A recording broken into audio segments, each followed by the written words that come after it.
experiment of magnet magnet सम्बन्धी हाम्रो experiment भइरहेको छ भन्छ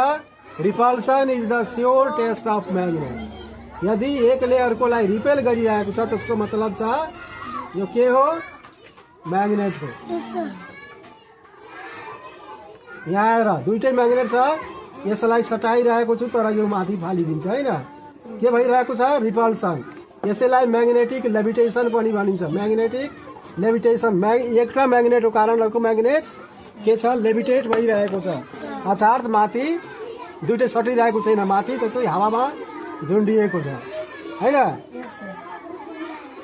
यही रिपल्सन के हो त म्याग्नेटको स्योर टेस्ट हो यहाँ एक अर्कोलाई सटिरहेको छैन र यो हावामा झुलिरहेको छ यसैलाई म्याग्नेटिक लेभिटेसन भनिन्छ म्याग्नेटको एउटा प्रपर्टी हेरी ल